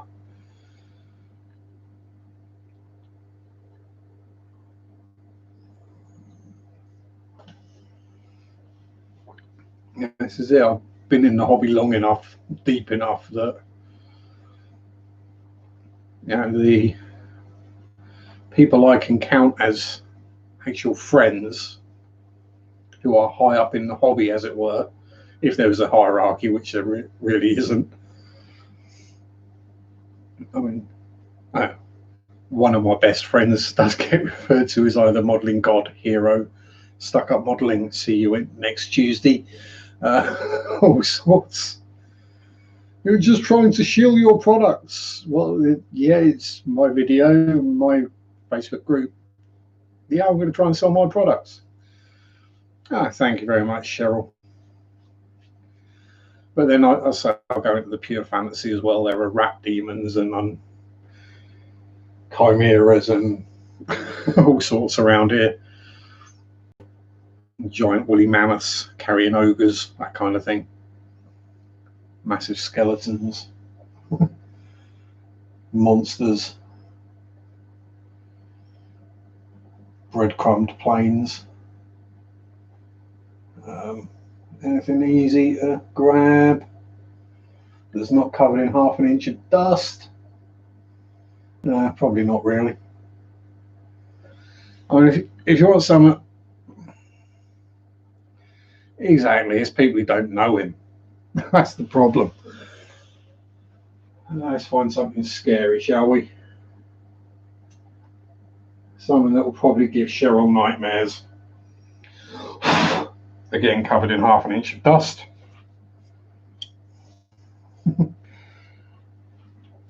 Because all the blue on this is glossy and semi-metallic.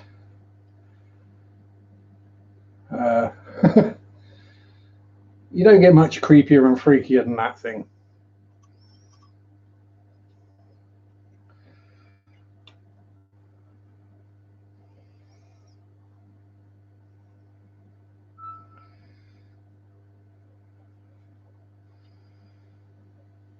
But yeah,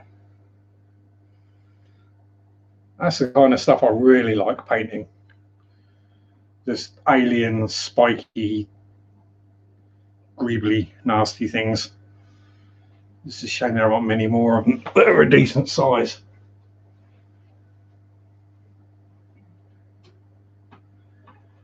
Up you get. And oh, why not? Let's go for a chimera as well.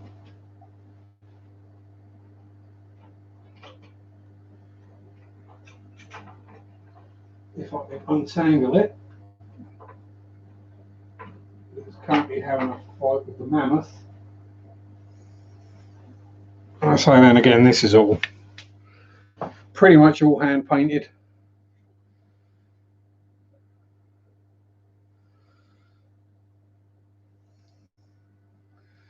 And this one got moaned at because apparently there's not enough contrast in the different colours and the highlighting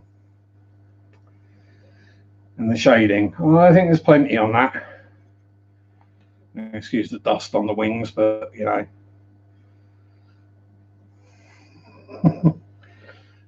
Oh. Yeah, I've got Games Workshop paints from the 90s that are still good. I still use them. Actually, some were used on some of those models. Yeah, that's the kind of thing I'm finding I'm enjoying more. Did you use the resin things to get it to look like shiny rubber? Shiny rubber. Oh, what on the big greebly monstery thing? No, I just used gloss on that.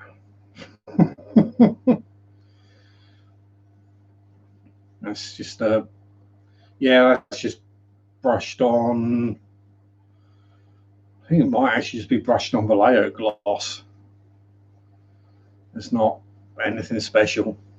He's literally got painted whatever colour, then given a dark blue wash, highlighted with dry brushing, and then glossed. That was it.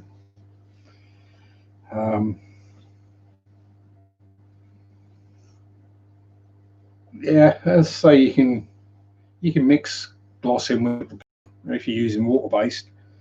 If you're using Vallejo or Citadel paints,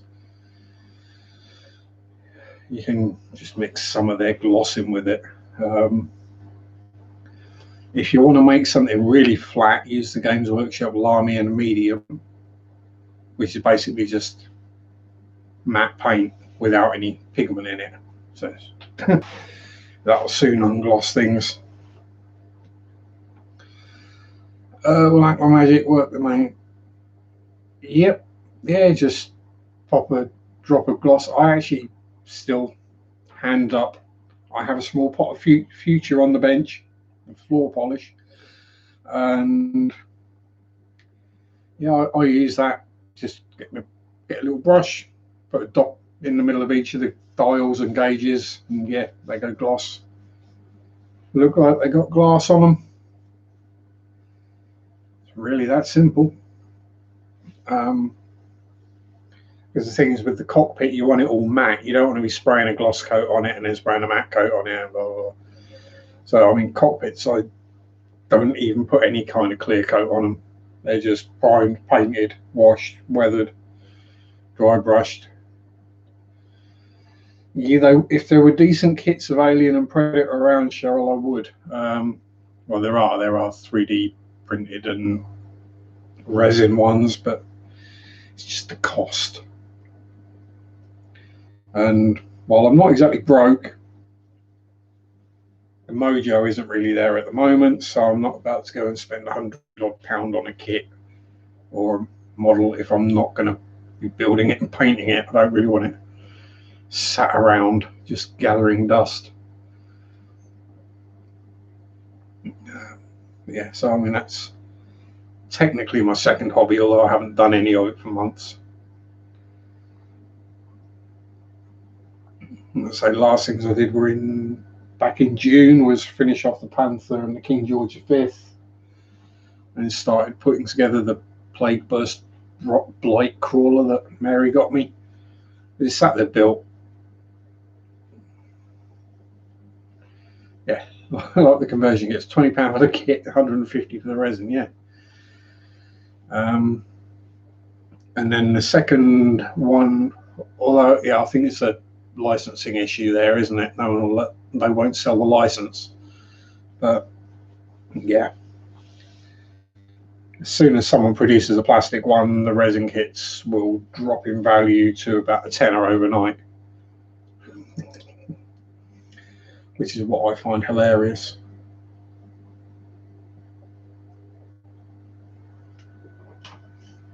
People buy out of production kits as an investment because it's going up in value. It'll be worth more. It'll be worth more. And someone reboxes it. Someone gets hold of the old molds and just reboxes the kit. And all those kits that were worth £200 or £300 last week are now worth 20 or 30. Maybe Tammy to drop a new Cosy. Could be waiting a while. And they might at some point, but I wouldn't hold your breath for it.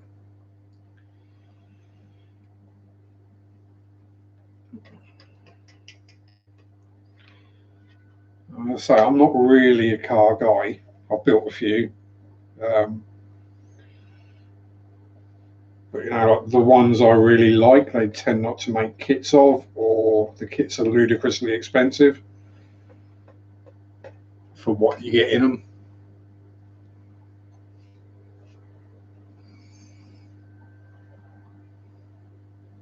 Yeah, this is it. Models, they're meant to be built.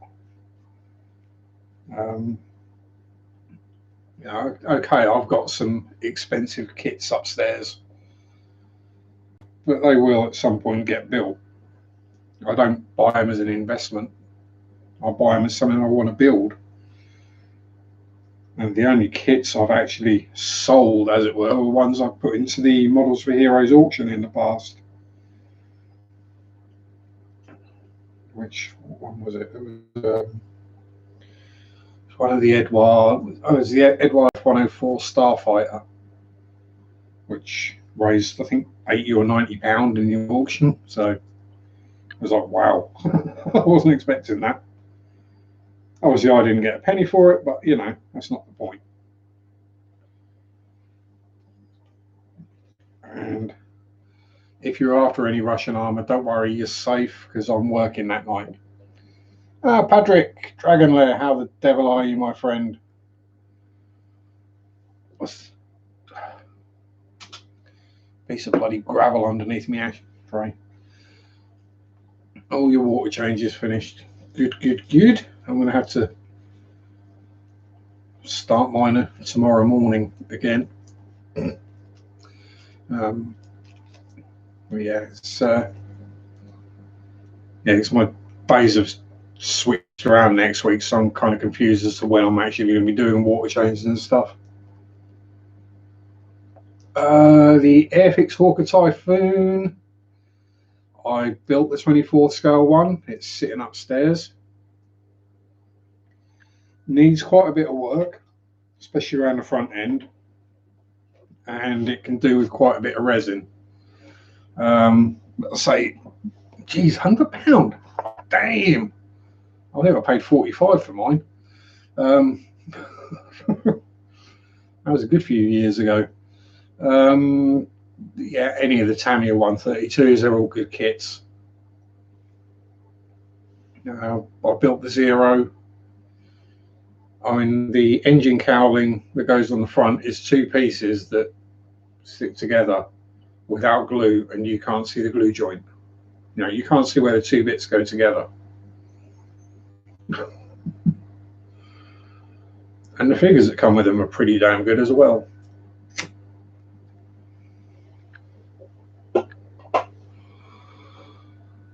That reminds reminds me, both of those kits are probably due to go in the bin fairly soon. But yeah, I'd be more tempted. I would be more likely to go with the 30-second Tamiya over the 24th Airfix. If nothing else, just purely down to the bloody size of it. That Typhoon is huge. And I built, from start to finish, I did that thing in a month. 30 days from opening the box to finishing the model.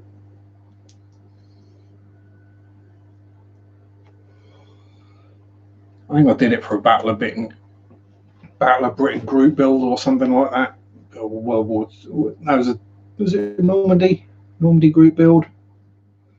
Something like that.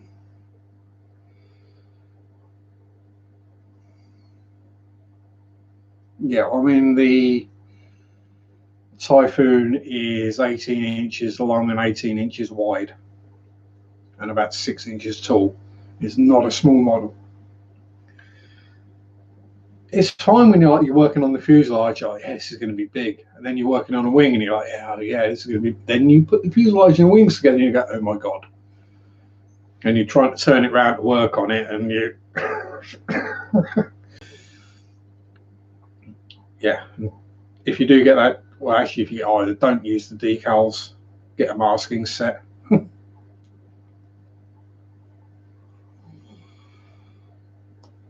There's 32nd or especially 24th scale. They just look so much better with the markings painted on than they do with them being decals. I mean, if you want to see the scale of the 124th, I can go and grab it, I think. I think I know where it is. I think it's grabbable.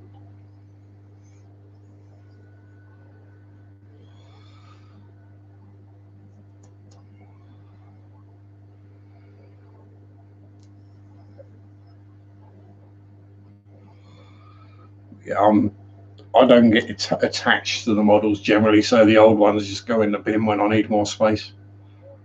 That simple. I normally post pictures of it on Facebook, of me smashing them up so they fit into a smaller bag.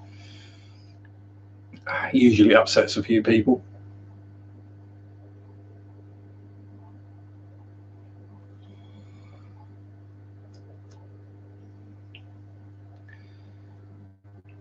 Yeah, I will just go and grab that 24th scale, just so you can see just how big it actually is.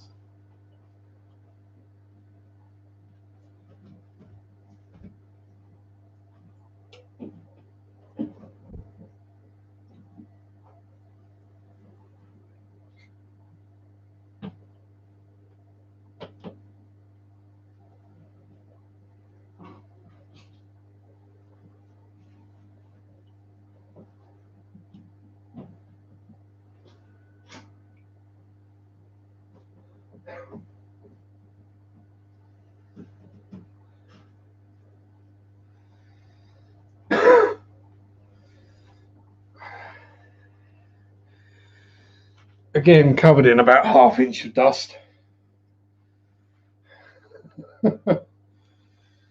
Yeah, it's a big old lump.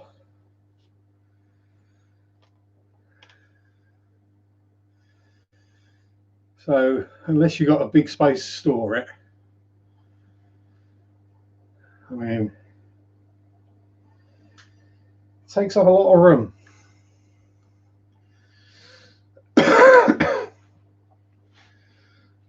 Model talk is Greek. Yeah. I would say the Tempest Typhoon is a big plane anyway. Yeah, have a great day, Patrick. If I have an empty planting tank and guppies are skinny, you could still treat it.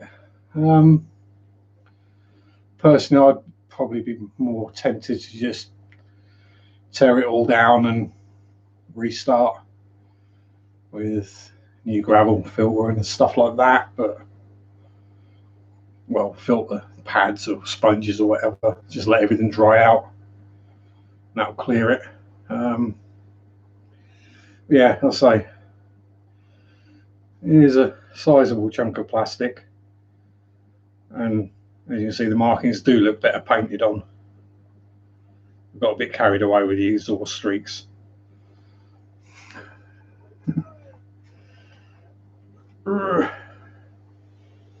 There's quite a bit of Edward resin in that as well. It's got the guns, wheels, and nose, radiator cowl. Like that one, I pulled all the gravel out, changed the gravel. Same with the shrimp tank, that's got all new gravel in it. You just try to get rid of the planaria in there. Might have to stick a small fishy in there at some point. Oh, welcome back. Yeah, it's probably just my internet playing silly buggers. But yeah, I might have to grab one of my guppy fry and stick in there.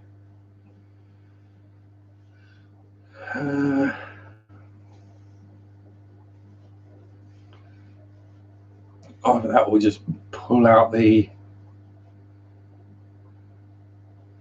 force machine. It can make a display face. And yeah, I could do, but I can't be bothered with selling models on eBay or whatever.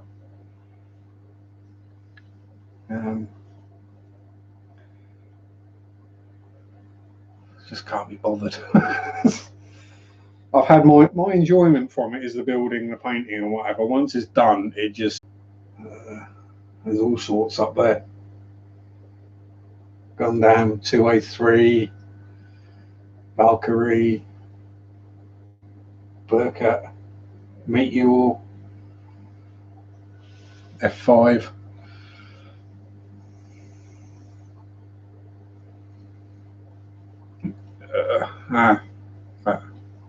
Buffering again. It could well be that I've just used too much bloody bandwidth.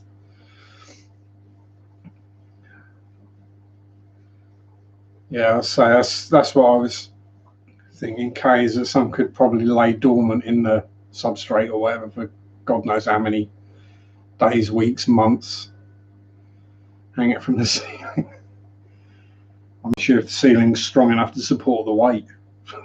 To be honest, it's not a light model.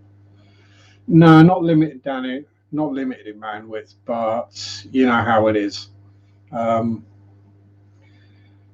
They can throttle you a bit if you're starting to hog too much. Let's put it that way. And you know, pretty much if I'm awake, YouTube's on. Is generally what happens. So yeah, you don't want to see the download numbers I have. Quantity. Let's just say I'm glad I'm on unlimited now and not when I first started with the internet, and it was like, yeah, 10 gig, yeah, that's plenty enough. Probably going through that a day easy.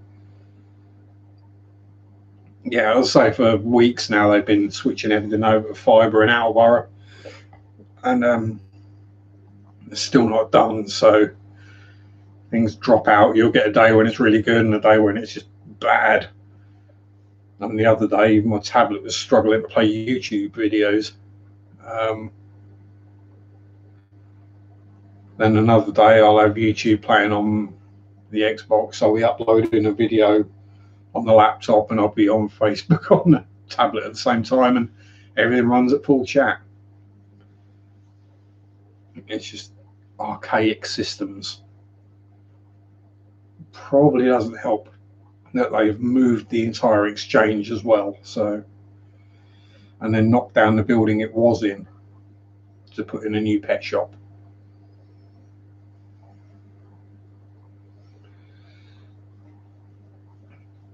Oh, yeah, we should have had it years ago. And I think part of the problem isn't that the houses haven't. It's that I mean, this house is 80, so 40-year-old. It's still got the original phone line that was put in 40 years ago. It's a piece of copper cable that runs to wherever the main line is in the road. That's what's slowing everyone's internet down. It's not the they can put fibre in, but until they put the fibre into the individual houses, it's not going to make much difference.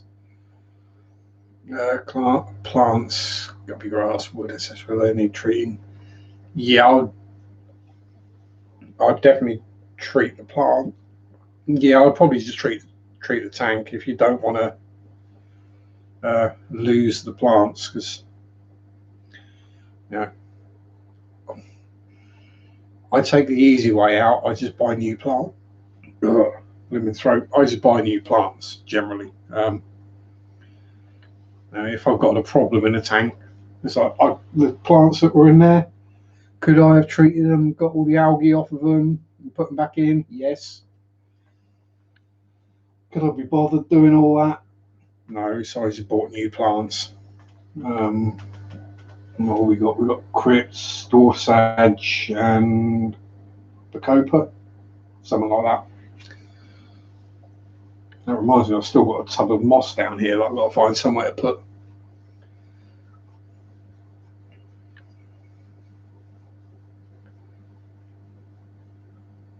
And a big piece of rock ornament stuff that I've got to find a tank for. May stick that in with the baby cribs. Actually, I probably will, because the current lot of baby plecos will be going into there when I need to move them. So extra surface area is always good where plecos are concerned.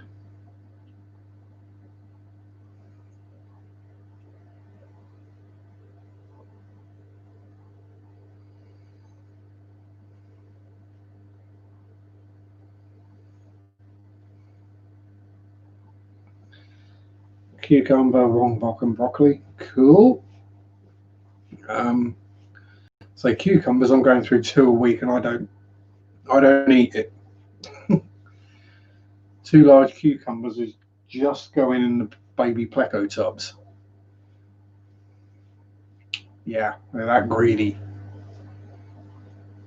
You know, there's 200 or 300 of them, so it's kind of understandable they eat a lot of food.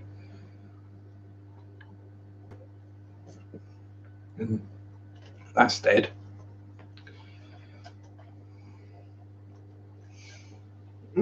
Chuck the empty down there. And yeah.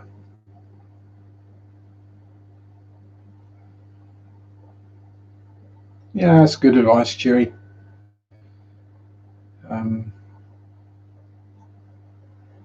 Yeah, just check find as much information as you can, and then figure out from there. And ask people you trust, like not me. Um,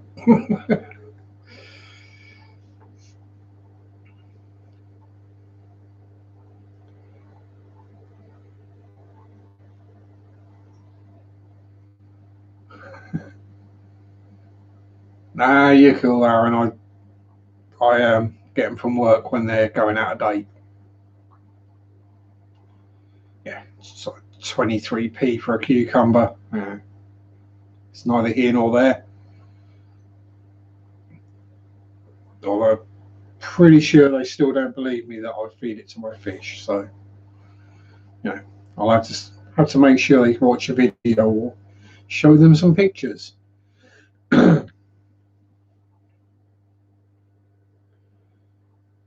Yeah, research. Make your own decision.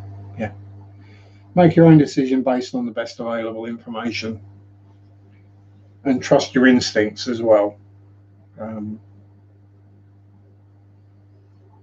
Because normally common sense will get you quite a long way.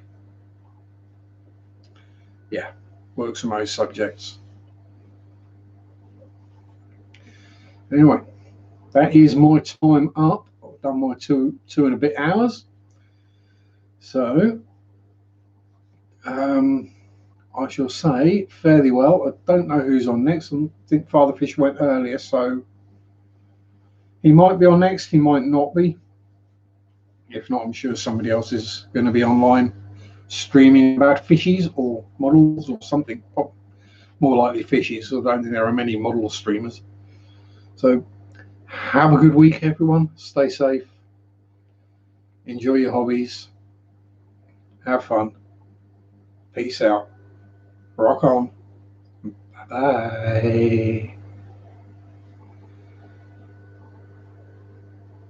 I won't forget. If I get a picture, Kay, I'll send it to you.